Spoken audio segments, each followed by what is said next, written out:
اعوذ باللہ من الشیطان الرجیم بسم اللہ الرحمن الرحیم۔ نقوش امامت میں آج ایک بہت اہم درس ہمارا اپنے زمانے کے امام کا زندگی نامہ، جو اس کتاب کا آخری درس بھی ہے تقریباً، کیونکہ یہ اس کتاب کا نام ہی ہے نقوش امامت، اور سلسلہ امامت کی انتہا کس کے اوپر ہے؟ امام زمانہ عجل اللہ تعالی فرجہ الشریف۔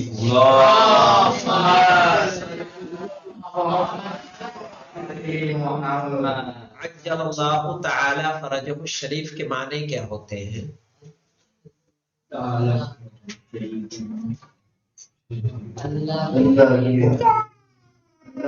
عجل اللہ جلدی کرے، فرجہ الشریف ان کے فرج یعنی ان کے ظہور میں، یعنی خدا بند عالم امام زمانہ کے ظہور میں تعجیل فرمائے، جلدی کرے، چونکہ غیبت امام کے نقصانات سے ہم آگاہ نہیں ہیں، اسی لیے ہمارے اندر وہ تڑپ نہیں ہے۔ امام زمانہ عجل اللہ تعالیٰ فرجہ شریف کے باب میں ہے کہ آپ کے مختصر حالات زندگی، اور یہ حقیقت ہے کہ جتنا ہمیں اپنے امام کے بارے میں جاننا چاہیے ہم جانتے نہیں ہیں، جتنی کتابیں لکھی جانی چاہیے نہیں لکھی گئی ہیں۔ آپ لائبریری میں جا کے دیکھیں گے کہ امام زمانہ کے اوپر کتنی کتابیں ہیں، تو لاکھوں کتابوں میں سے آپ کو امام زمانہ کے اوپر چند، یعنی 50-60 کتاب، 100 کتاب آپ کہہ لیں کہ امام زمانہ کے اوپر لکھی گئی ہوگی، اس سے زیادہ نہیں لکھی گئی ہیں۔ تو جو کہ اپنے زمانے کے امام ہیں، ان کا اہتمام زیادہ سے زیادہ ہونا چاہیے۔ جتنی روایات امام زمانہ کے اوپر ہیں کہ جس میں ظہور کی کیفیت، صحیح ہے، ظہور کی کیفیت، حکومت کی کیفیت، آپ کی شہادت، وہ تمام چیزیں اس میں وارد ہوئی ہیں۔ السلام علیکم۔ ہاں، کہ جو تفصیل امام زمانہ کے متعلق آئی ہے، آپ کی حکومت کے بارے میں، آپ کے ظہور کے بارے میں، آپ کے قیام کے بارے میں، آپ کی جنگوں کے بارے میں، صحیح ہے، کہاں کہاں جنگ لڑیں گے، کیسے کیسے آپ کے لشکر کیسا کیسا ہوگا، اصحاب کتنے ہوں گے، صحیح ہے، کس مقام پر آپ کی راجدھانی کہاں ہوگی، آپ اپنی حکومت میں کیا کام انجام دیں گے۔ مجھے بتائیے کیا کسی امام کے حوالے سے اتنی تفصیل آئی ہے؟ نہ رسول خدا صلی اللہ علیہ وآلہ وسلم کا ہے کہ پہلے سے پتہ اور مکے میں تھے کہ مدینے میں جا کے مسجد بنائیں گے، وہاں جا کے یہ کام کریں گے، انہیں سے جنگیں لڑیں گے، لیکن امام زمانہ کی تمام تفاصیل موجود ہیں۔ کسی امام کا، کسی رسول کا ایسا نہیں رہا ہے کہ پہلے سے اس کے لیے معین کر دیا گیا ہو پوری حکومت، لیکن امام زمانہ جل اللہ تعالیٰ فرجہ شریف کا ولادت، ظہور، غیبت، حکومت، طرز زندگی، کتنے سال حکومت ہوگی مولانا؟ 19 یا 20 سال معین ہیں امام حکومت کریں گے، تو یہ تفصیل ہے کہیں پہ؟ کہاں ہے؟ کریں گا مطلب کسی اور کے حوالے سے ہے؟ نہیں ہے۔ حکومت میں کیسے کیسے کام انجام دیں گے، کیا کیا فیصلے لیں گے، کس طرح عدالت قائم کریں گے، طریقہ کار کیا ہوگا،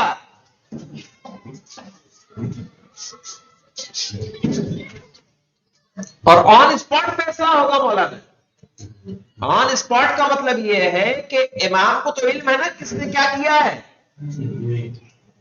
آپ نے جا کے شکایت کی، وہیں سزا دی جائے گی، اور جب دیکھیں گے سزا فوراً کی فوراً مل رہی ہے، ہیلے کی، بہانے کی، بچنے گیا۔ ابھی تو کیا ہے، پولیس کے پاس گئے اور جانے کے بعد ٹھیک ہے تم نے 1000 دے کے میرا نام لکھوایا تھا، میں نے 5000 دے کے اپنا نام کٹوا دیا، ختم کہانی، FIR نہیں ہوئی۔ پولیس نے تم سے بھی پیسہ لے لیا، ہم سے بھی پیسہ لے لیا، ہو گیا کام، تم نے مقدمہ درج کروا دیا، ہم نے خارج کروا دیا، صحیح ہے۔ تو عدالت ہے کہیں؟ ابھی دیکھیں عدالتوں سے مجرم بری کیے گئے کہ نہیں کیے گئے؟ ہاں؟ کون سے مجرم بری کیے گئے؟ بلقیس بانو والے اسی گجرات میں کیے گئے. پھر انہیں سپریم کورٹ نے کیا کیا ہے؟ ایک آدیش لایا. کیا یہ اس کو عدالت کہیں گے کہ ایک عدالت مجرم سمجھ رہی ہے، ایک عدالت کیا کہہ رہی ہے کہ نہیں یہ بری ہے؟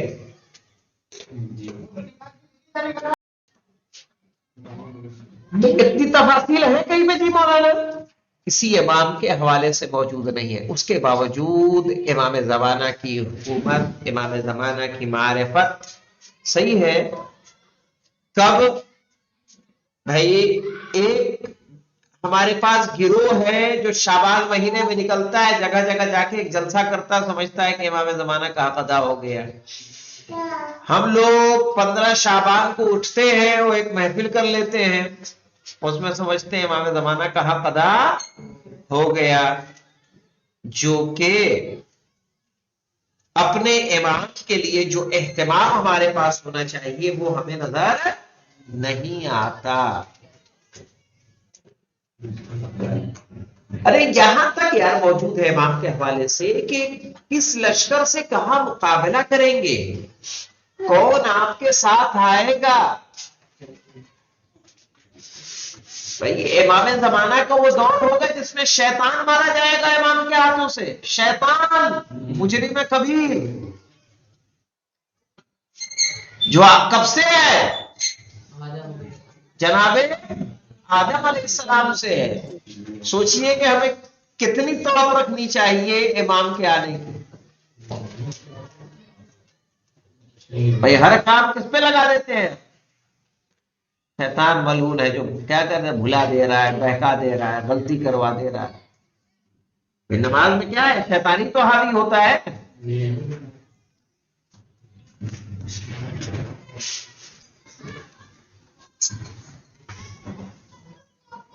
یہاں تک کہ جناب ہاں یعنی امام خطبہ کیا دیں گے، اللہ اکبر، کیا بیان کریں گے خطبے میں جب خانہ کعبہ میں آئیں گے، وہ تک موجود ہے. اتنی تفصیل اور کیا چاہیے؟ کہاں کھڑے ہوں گے وہ تفصیل ہے. کون عورت مارے گی اس کی تفصیل موجود ہے. آپ کو غسل و کفن کون دے گا اس کی تفصیل موجود ہے. ہاں جب آپ اپنی حکومت کا جائزہ لے رہے ہوں گے، گلیوں میں سڑکوں پر گھوم کر آپ نکل رہے ہوں گے، قیام کریں گے تو آپ کس طرح سے؟ جیسے رسول نے قیام کیا ہے، ایک ہاتھ میں تلوار ہوگی، ایک ہاتھ میں عصائے موسیٰ ہوگا آپ کے ہاتھ، اس کے ساتھ آپ کا قیام ہوگا. اسی لیے تاکید ہے زمانہ غیبت میں مولانا 1/3 لوگ بچیں گے جب امام کا ظہور ہوگا. لوگوں کے ایمان متزلزل ہو جائیں گے، لوگوں کا یقین ڈھلمل ہو جائے گا، سمجھ رہے ہیں؟ اپنے اوپر باقی نہیں رہیں گے دین پر تب امام کا ظہور ہو. ہر طرف سے فریاد ہوگی تب امام کا ظہور ہو. اسی لیے کہا گیا ہے یا اللہ یا رحمان یا رحیم یا مقلب القلوب ثبت قلبی علی دینک، کہ ہمارے دل کو اپنے دین پر کیا رکھنا؟ ثابت قدم رکھنا. زیادہ سے زیادہ تاکید ہے مولانا کس کی؟ الہی عظمت بتا، اس کی تلاوت کی جائے. ایک اور دعائے قنوت ہے مولانا، دعائے قنوت معرفہ والا ہے. اللہ صحیح ہے، اس کے پڑھنے کی تعداد تاکید ہے. اللہم کل ولیک الحجۃ الحسن، صحیح ہے. خصوصاً حج و عمرے میں جائے تو اس کی تاکید ہے. ایک بحرینی عالم دین سعی کرتے ہوئے پچھلے سال پڑھ رہے تھے، جنہیں بعد میں کیا کیا گیا؟ گرفتار کیا گیا. یاد ہے خبر دیکھی تھی؟ جی آقا، بحرینی عالم دین تھے، کیا پڑھ رہے تھے؟ جو کہ کوئی سورۃ کسی پہ توجہ النجم۔ نہیں دیتا. آپ طواف کر رہے ہیں، آپ کیا پڑھ رہے ہیں اس کو کیا مطلب ہو سکتا ہے کسی کو؟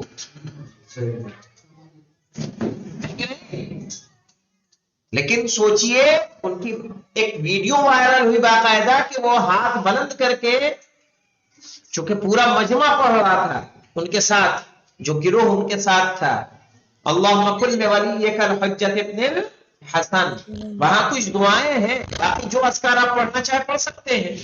کچھ مخصوص دعائیں ہیں کہ جب آپ اپنے سعی کو شروع کریں تو حجر اسود کی طرف دیکھ کر یہ پڑھیں، صحیح ہے. اور وہاں جب آنا ہے، جس کو بولتے ہیں وہ گرین لائٹ جو لگی ہوئی ہے، جہاں پہ ہمیں وہ کرنا ہے، دوڑ لگانی ہے، مردوں کو، عورتوں کو نہیں. نہیں مقام ابراہیم میں سعی میں آتی ہے، گرین لائٹ لگی ہوتی ہے وہاں پہ، وہاں ہمیں دوڑنا ہوتا ہے، دوڑ کے تھوڑا سا تیز قدموں سے چلنا ہوتا ہے. وہاں پہ کچھ دعائیں ہیں پڑھنے کے لیے، صحیح. تو ان میں، لیکن اب پورے میں نہیں ہے کہ 7 چکر میں 7 میں آپ جو ہے دعائیں پڑھتے رہیں. تو اب ایسے میں آپ جو ذکر پڑھنا چاہیں، تو کوئی دعائے توسل پڑھتا ہے، صحیح ہے، کوئی اور دعا پڑھتا ہے، الگ الگ دعائیں لوگ چن لیتے ہیں جو سعی کرتے ہوئے پڑھتے چلتے ہیں. سوچئے کہ اللہم کل ولیک الحجۃ ابن الحسن سے اتنا خائف ہے کہ اس کے پڑھنے پہ انہیں کیا کر لیا گیا؟ گرفتار کر لیا گیا. ورنہ ہم کیا پڑھ رہے ہیں، تم کیا پڑھ رہے ہو، کسی کو یعنی امام زمانہ سے خائف ہیں. اور پھر بھی امام زمانہ کا ظہور کہاں ہوگا؟ جہاں ہجوم ہوتا ہے ہر وقت. 2 بجے رات میں جائیں گے تب بھی وہی مجمع، دن میں 2 بجے آئیں گے وہی مجمع، 4 بجے صبح میں وہی مجمع، 9 بجے، 11 بجے، 12 بجے، 8 بجے، جتنے بجے چلے جائیں، ہما وقت خانہ کعبہ میں طواف ہوتا رہتا ہے. کوئی ساعت ایسی نہیں ہے سوائے نماز کے، جن اوقات میں نماز ہوتی ہے اس میں طواف کو کیا کر دیا جاتا ہے؟ روک دیا جاتا ہے. چونکہ مطاف بولتے ہیں اس کو، مطاف جہاں کیا کیا جائے؟ طواف کیا جائے. تو جس میں طواف کیا جاتا ہے، جس ایریے کو، اس کو بولا جاتا ہے مطاف. صحیح ہے، مطاف. وہاں پہ یہاں تک وارد ہے مولانا کہ جو دروازہ رحمت ہے، دروازہ رحمت دیکھا خانہ کعبہ کا دروازہ، اس کے بعد اور مقام ابراہیم اس کے بعد آتا ہے تھوڑا سا، جو بیچ میں جگہ ہے وہاں اس دیوار سے ٹیک لگائے کھڑے ہوں گے امام جب قیام کرے. لباس رسول ہوگا آپ کے تن پہ، اور وہاں آپ خطبہ دیں گے، لوگ وہاں جمع ہو جائیں گے، اصحاب راتوں رات سارے کے سارے مکے پہنچیں گے. جو شان حکومت کی ہے وہ شان کسی کی نہیں، جو شان امام کی امامت کی ہے، ان کی حکومت کی ہے، طرز حکومت کی ہے، جو ان کے اصحاب کی شان روایتوں میں بیان ہوئی ہے، انشاءاللہ بیان کریں گے آپ لوگوں کو. کیا منزلت ہے ان کی.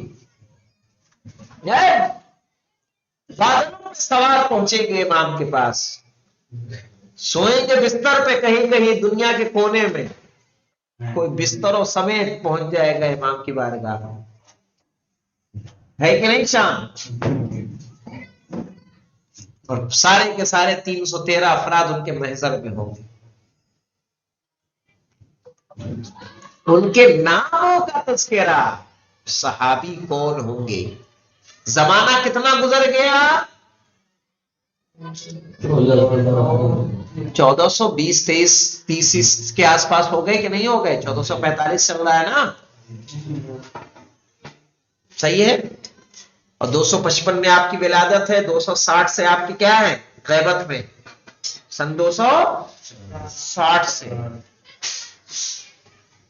240 سال کے قریب ہو رہے ہیں. یعنی 1200 کہہ رہا ہوں، 1200 کچھ سال ہے. اور یہ روایتیں کب سے ہیں؟ رسول اسلام سے بیان ہوئی ہیں، ائمہ سے بیان ہوئی ہیں، مولائے کائنات سے، چھٹے امام سے، پانچویں امام سے، 11ویں امام سے، 10ویں امام سے، ان سب سے روایتیں بیان ہوئی. یہ اہتمام کسی اور کے ہاں نظر نہیں آتا، لیکن اس کے باوجود ہمارا اہتمام ہمارے امام کے حوالے نہیں ہے. صحیح ہے، ہم ان حقائق سے آگاہ تک نہیں ہیں کہ جو روایتوں میں، تاریخوں میں موجود ہے.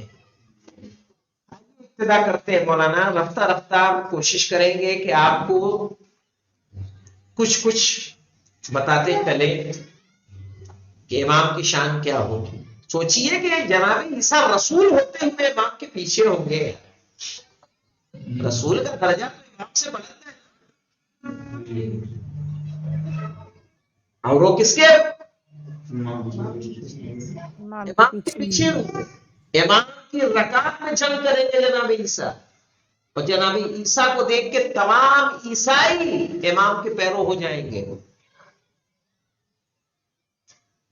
یہ یورپ امریکہ جو نظر آ رہا ہے، جاپان وغیرہ، جب یہ دیکھیں گے کہ جس عیسیٰ کا ہم منتظر تھے وہ تو ان کے پیچھے، تو وہ تمام جو آج سپر پاور بنے بیٹھے ہیں وہ سارے کے سارے کس کے پیچھے آ جائیں گے؟ سب ایمان لے آئیں گے مولانا.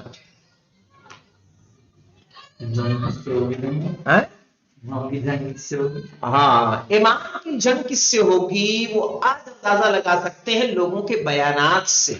یہ تو دعویٰ خود کرنے والے کر رہے ہیں کہ امام مہدی سے میں جنگ کروں گا. تم نے بیان نہیں سنا ہے؟ سلمان کا بیان نہیں سنا تم نے؟ کون سلمان؟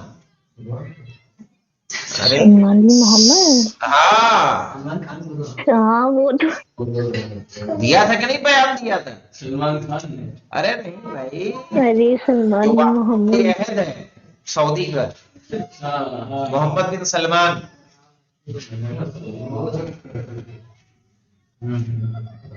تو جنگ کرنے والے ایسا نہیں کہ امام سے ملیں گے نہیں. مسلمانی ہوگی مطلب لشکر یمانی یمن سے چلے گا. سفیانی کا پورا کردار موجود ہے روایتوں میں.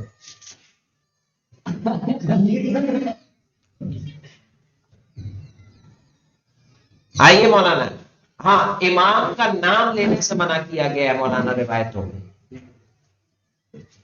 کہہ رہے 12ویں امام حضرت حجت ابن الحسن العسکری عجل اللہ تعالی فرجہ الشریف 15 شعبان المعظم 255 ہجری کو شہر سامرہ میں پیدا ہوئے. سامرہ کہاں واقع ہے ابھی؟ عراق میں. سامرہ عراق میں ہے. 1 نمبر کا حاشیہ کیا ہے؟ الارشاد شیخ مفید صفحہ 346، روضۃ الواعظین فتال نشاپوری صفحہ 292، الاصول من الکافی ثقۃ الاسلام کلینی جلد 1، الغیبہ شیخ طوسی، اعلام الورا طبرسی. یہ مورخین نے آپ کی ولادت 256، 257، 258 بھی تحریر کی ہے. یعنی 255 کی روایتیں کس سے ہو گئی؟ ارشاد 1، روضۃ الواعظین 2، کافی 3، غیبہ 4، اعلام الورا 5. یہاں 5 کتابیں، بڑی کتابیں، پرانی کتابوں کا حوالہ دیا گیا ہے کہ جس میں درج ہے کہ آپ کی ولادت کب ہوئی ہے؟ 255 ہجری میں. اور کچھ نے آپ کی ولادت 256 میں، 57 میں یا 58 بھی تحریر کی ہے. آپ رسول کے ہم نام ہوں گے. میم ہے، میم دال محمد ہے. جو نام رسول کا، جو کنیت رسول کی، وہ 12 امام کی کنیت. ابو القاسم ان کی کنیت ہے. ابو القاسم کس کی کنیت ہوگی؟ 12 امام کی. لباس رسول پہن کے آئیں گے، لہجے رسول میں تقریر کریں گے. اللہ اکبر. رسول کا لہجہ بھی اختیار کریں گے. اور جب آئیں گے تو جناب عیسیٰ کی عمر میں آئیں گے مولانا، 40 سال کی عمر میں آئیں گے. کتنا؟ عمر 1100 1100 1200 1300 1400 جتنی ہو جائے گی، لیکن جب وہ ظہور کریں گے ہمارے سامنے ہوں گے تو جیسے 40 سال کا جوان ہوتا ہے اس طرح امام کی ہیبت ہوگی۔ آپ رسول کیا ان کے بارے میں کام ملے گا؟ ان کے بارے میں بہت کتابیں ہیں بیٹا۔ امام زمانہ جل اللہ تعالیٰ فرجہ شریف کے بارے میں کتاب دیکھیے، اس میں لائبریری میں بھی موجود ہے۔ اس میں ہوتا کیا ہے کہ عام طور پر جو مجلسیں پڑھی جاتی ہیں وہ کربلا اور مولائے کائنات تک سمٹ کر رہ جاتی ہیں، صحیح ہے۔ اس سے آگے ذاکرین کرام علماء کرام زحمت نہیں اٹھاتے، چونکہ عوام کا یہ پسندیدہ موضوع ہوتا ہے، رٹے رٹائے موضوعات ہوتے ہیں، چنندہ واقعات ہوتے ہیں، چنندہ آیتیں ہوتی ہیں، بآسانی آپ کو مجالس کی کتابوں میں مل جاتی ہے۔ اب تو طرز تقریر یہی ہو گیا ہے کہ کتاب کو ایک مجلس کے لے لی، اس پر مجلسیات کی اور پڑھ دیا۔ جہاں تک تحقیق کا، اگر ایسے سادے سادے انداز میں بتاؤ کوئی سننا بھی نہیں پسند کرے گا، سمجھ رہے ہیں؟ تو دونوں باتیں ہیں، دونوں طرف سے ہے۔ عوام نیا کچھ جاننا بھی نہیں چاہتی اور ذاکرین بتانا بھی نہیں چاہتے، باتیں دونوں طرح سے ہیں۔ ہاں صحیح ہے۔ اور آپ کے ہم کنیت یعنی جو کنیت امام کی ہے وہی کنیت 12ویں امام کی ابو القاسم ہوگی، لیکن ہمارے ائمہ معصومین علیہ السلام نے آپ کے اصلی نام کو ذکر کرنے سے منع کیا ہے۔ یہیں پہ رکتے ہیں، انشاءاللہ مزید گفتگو آگے ہوگی۔ والحمدللہ رب العالمین۔